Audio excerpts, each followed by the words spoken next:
Masarap talagang kumain, lalo na kung ang pag-uusapan natin ay yung mga cravings natin at favorite. Pero teka muna, alam mo ba na yung paborito mong pampatanggal ng stress ay dahan-dahan na parang sumisira sa kalusugan mo? Ngayon, alamin natin ang top 5 na unhealthy foods na maaaring makasira sa katawan mo.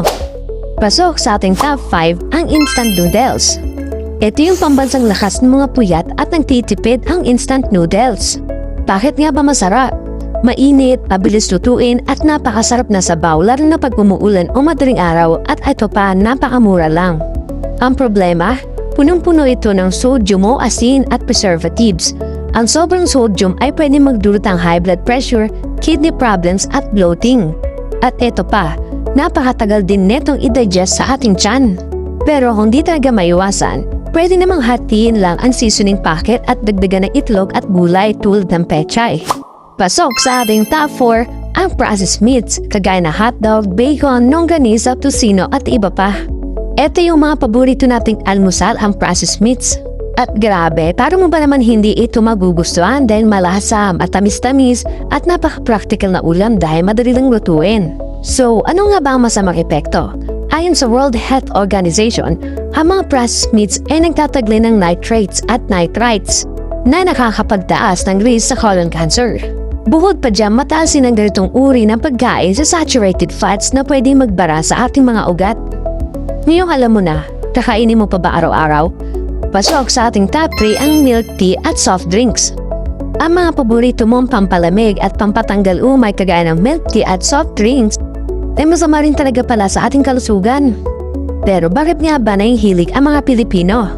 Kasi nga ito ay pang-refresh sa mainit na araw at paboritong reward pagkatapos ng mahabang maghapon. So ano nga ba ang pwedeng epekto nito? Isa lang ang kalaban natin dito, sobrang asukal or added sugar.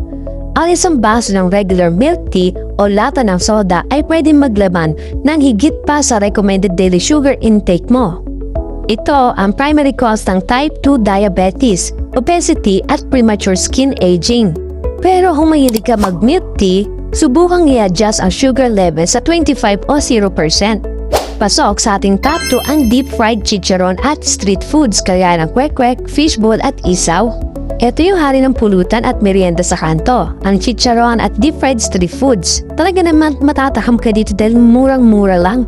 Lalo na yung walutong na chicharon kapag isinawsaw sa mahang suka, walang tatalo. So ano nga ba ang masamang epekto neto sa ating katawan?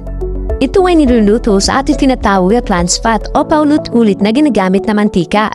Ang trans fat ang nagpapataas ng bad cholesterol o LDL at nagpapababa ng good cholesterol. So, ito na yung shortcut papunta sa heart attack at stroke. Kaya naman kung hindi mo maiwasang kumain ng chicharon, meron naman mga alternative na pagkain kagaya ng mushroom chicharon, o diba? At ang pasok sa ating top 1 na pida sa Pilipino na hindi nawawala sa handaan, ang lechon at crispy pata. Sino ba naman ang hindi mapapakain ng bonggang-bongga kapag merong lechon sa handaan? Napaka-juicy ng laman at napakarutong na balat, hindi kumpleto ang handaan kapag wala ito. Pero ano nga ba ang masamang epekto? Napakataas neto sa saturated fat at cholesterol. Ang madalas sa pagkain neto ay sobrang nakakasama sa puso at pwede rin mag-trigger ng biglaang gout o arthritis flare-ups dahil sa mataas na purines. Ayan, mga karyeridad, hindi naman natin sinasabi na bawan nyo ng kainin ang mga to habang buhay. Ang susi lang talaga sa magandang kalusugan ay moderation o pagkontrol sa dami ng kinakain natin. Tandaan, masarap kumain pero mas masarap mabuhay ng malusog at walang aray sa katawan. So, alin sa top 5 na to ang pinakamahirap mong i-give up? I-comment po nga sa ibaba at kung may natutunan ka ngayong araw, don't forget to like, share at mag-subscribe na rin sa ating channel.